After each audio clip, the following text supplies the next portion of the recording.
Hello, welcome to the channel Pilotopedia. SAFO SAFO 21003 Inspection of lavatory fire extinguishing bottles on aircraft parked or stored for a prolonged period of time in a high temperature environment is now published. This SAFO serves to inform operators about the importance of inspecting lavatory fire extinguishing bottles as part of their return to service maintenance checks on aircraft that have been parked or stored for a prolonged period in a high temperature environment. That is to say, any environment where temperatures in the aircraft cabin are likely to reach levels that could trigger lavatory fire extinguishing bottles to discharge. This information applies to the Title 14 of the Code of the Federal Regulations, that is 14 CFR, Part 91K, Part 121, Part 125, and Part 135 operators. So, background: the Federal Aviation Administration, that is FAA, reviewed numerous original equipment manufacturers OEM aircraft maintenance manuals, that is AMM, specifically particularly chapter 10 parking, mooring, storage and return to service sections.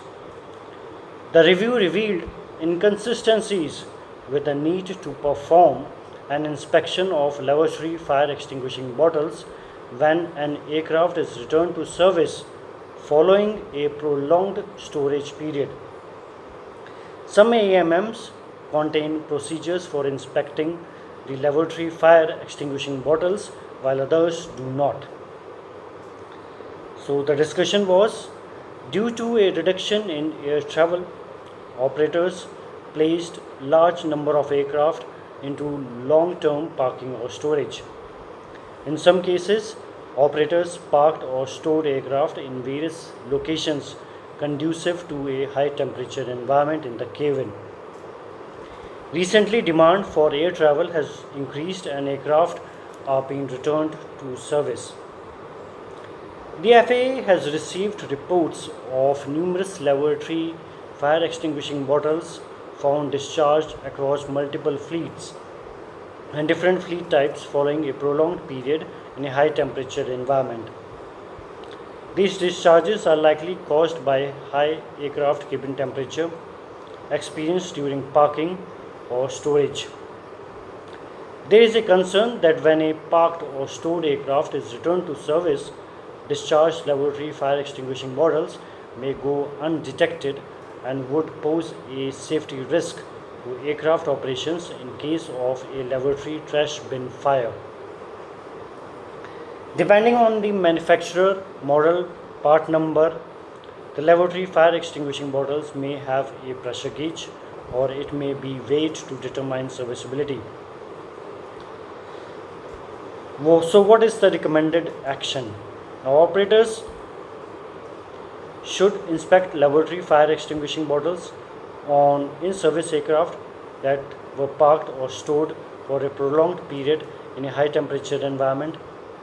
If such inspection was not performed as part of the return to service checks, operators should also add this inspection to any future return to service aircraft. Operators should consider meeting with their appropriate principal maintenance inspectors to discuss inspection procedures that include the lavatory fire extinguishing bottles. So this is an important update from the Federal Aviation Administration. Certainly, in case the lavatory it is a critical area and it is prone to fire burn off, and so these fire extinguishing bottles are really important, and we as an operator should make sure that these bottles are in working condition. We never know when some eventually might happen and we may come across the need for these bottles. So it was found during an inspection by the Federal Aviation Administration that some of these bottles were not in working condition after a prolonged period when the aircraft was parked, and this was caused by the high temperature environment in which the aircrafts were parked. So my dear friend, this is all in this video. Hope you liked it, and please don't forget to like my video and subscribe my channel, and I will come back with more informative videos soon. Till then, take care. Bye bye.